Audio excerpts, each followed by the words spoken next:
It's 7:15 in the evening, and you are standing at a gas station counter with a $10 bill folded in your palm, an energy drink already sweating on the counter, a scratch ticket the cashier slides toward you without even looking up. $10. You don't think about it. Nobody thinks about it. $10 is the price of not having to decide anything. You scratch it in the parking lot with a key from your ring. Nothing. You knew it would be nothing. You toss it on the floor of the car with the other two from this week. Finish the drink, drive home. By tomorrow, you will not remember this happened. That's the whole design of $10. It's small enough to vanish without leaving a single fingerprint. Now hold that $10 in your mind, because this is a story about that same $10 every single day for 30 years. And about the two completely different men it quietly decides you will become. You're 22. Same gas station, same night, same cashier. This time, you don't reach for the ticket. You don't grab the can. You walk out empty-handed, sit in your car, and open an app a guy at your old job told you about once and you finally downloaded. You move $10 into an index fund. The whole market. One tap. No opinion required. The balance says $10. It looks ridiculous. It looks like you're playing pretend at being an investor. You feel a little dumb, honestly, like a man planting one seed in an empty lot and calling it a farm. There's no rush, no scratch, no instant reveal. Just $10 sitting quietly in something that now owns a tiny sliver of every major company in America. You do it again the next day, and the next. You set it on autopilot so you never have to feel yourself making the decision. So the $10 disappears before it can turn into a sandwich you didn't need or a ticket that was always going to be nothing. $300 a month leaves your account towards something you can't touch, can't scratch, can't drink. You barely notice it's gone. That was always the strange part about the $10. It was disappearing either way. You just changed where it went. You're 23, a full year gone. The balance reads $3,800. You put in $3,650 of that yourself. The market quietly added the rest while you were sleeping, working, living your life. $150, a number small enough to laugh at. You mention it to a coworker at lunch one day. He asks how much you've made. You tell him. He actually laughs. Not mean, just honest. $150 in a whole year? Bro, I make that on a good Friday night. He's not wrong. He eats out every day, grabs a drink every evening, buys a ticket whenever the jackpot gets loud enough to talk about. Roughly $10 a day, scattered across 100 tiny pleasures he won't remember by Monday. You don't say anything back. You close your laptop. The difference between you and him this year is $150 and a habit nobody can see yet. The $150 was never the point. The habit was. You're 27, 5 years in. The balance sits around $23,000. You put in about $18,250 of it. The rest just appeared out of time itself. $23,000 built entirely out of things you chose not to buy. You actually do the math one night, and it equals every scratch ticket, every energy drink, every gas station impulse buy you've made since you were 22. Except instead of sitting in a landfill somewhere, it's sitting in an account with your name on it. That same month, a friend texts you a screenshot. Some coin, some ticker you've genuinely never heard of, up 380% in 4 days. He's already put $4,000 in. He tells you to stop being scared, that your boring index fund makes in a year what his coin makes before noon. He's right about the speed. He's wrong about the direction. You've seen this exact shape before, on a counter, under a coin, in a parking lot. The promise that a small amount turns into a large amount instantly, with no time required in between. That promise has a name where you grew up. It's called a scratch ticket. You text back that you'll pass. He sends 3 laughing emojis and buys more. 4 months later, the coin is down 92%, and he's stopped bringing it up entirely.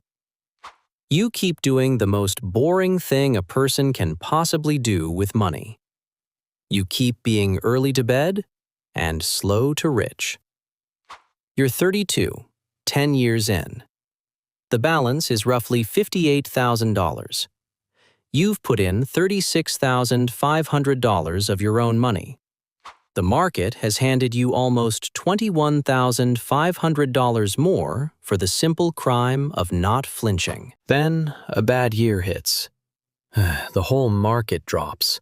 The word crash starts showing up on every headline. Your balance falls by almost a third in 6 weeks. More money disappears on paper than you make in an entire year at your job. Your friend, the same one who sold everything at the bottom last time, tells you he saw it coming, that he's in cash now, safe and smart. You don't sell. It's quieter than a decision even. You just stop opening the app for a while. You let the numbers sit there and bleed, and you keep sending the same $300 a month out the door, buying the same fund while it's cheaper than it's been in years. You're not brave. You're just bored enough to do nothing. And doing nothing turns out to be the rarest skill in all of finance. By the time everyone agrees it's finally safe to come back, your boring habit already bought the bottom nobody could see coming. You're 37, 15 years in. The market did what it has always eventually done, and the balance reads $118,000. You've put in about $54,750 of your own money. For the first time in your life, the account holds more than you ever fed it. Read that twice. That's the exact moment the whole story changes character. Up until now, you were pushing a rock uphill $10 at a time, and the hill barely moved.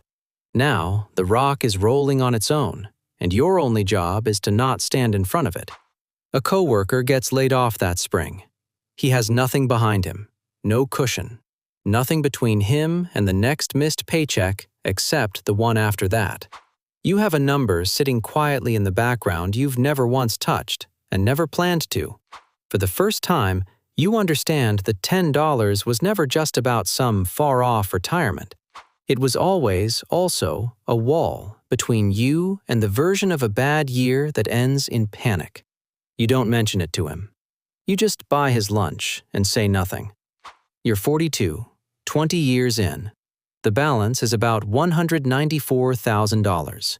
You've contributed $72,500 across 2 decades, $10 at a time, and the account has nearly tripled it on its own. Something strange starts being true. The money the market hands you in a single year is beginning to rival what you put in. The account has started working a second job you never officially assigned it. You go to a high school reunion that summer. Someone pulls up in a car that costs more than you make in a year. Someone else won't stop talking about a watch. You drive the same paid-off truck you've had for 9 years, the one that owes nobody anything. Your old coworker is there, the one who laughed at your $150 all those years ago. He still eats out every day, still grabs the tickets. He asks if you ever did anything with that little app. You tell him you stuck with it. He asks how much is in there now. You tell him. The table goes quiet in a way you didn't ask for and don't particularly enjoy. You change the subject. The $10 was never loud. It was the one thing in the room that never needed to be. You're 47, 25 years in. The balance sits around $312,000. You've put in about $91,250 total, and the account has more than tripled it without ever asking your permission. You start reading headlines differently now. They run the same stories about how most people your age have almost nothing saved, how a comfortable retirement is slipping further out of reach, how the math no longer works for the average earner. You are the average earner. Same job as everyone in those headlines. Same salary, roughly. Same rent, same traffic. The only thing you did differently was skip a scratch ticket and a cold can, quietly, for 25 straight years, and route the difference into the single most unremarkable fund in existence. Your friends your age talk about retirement like a cliff they're being marched toward. You talk about it like weather, something arriving whether you worry about it or not. You don't say that part out loud either. By now, you understand the number is loudest when it stays completely silent. You're 52, 30 years from that one evening you didn't buy the scratch ticket. The balance reads $487,000. Sit with the breakdown, because it's the whole story told in 3 numbers. Of that nearly $500,000, the actual amount you contributed, $10 a day, every day, for 30 years, comes out to $109,500.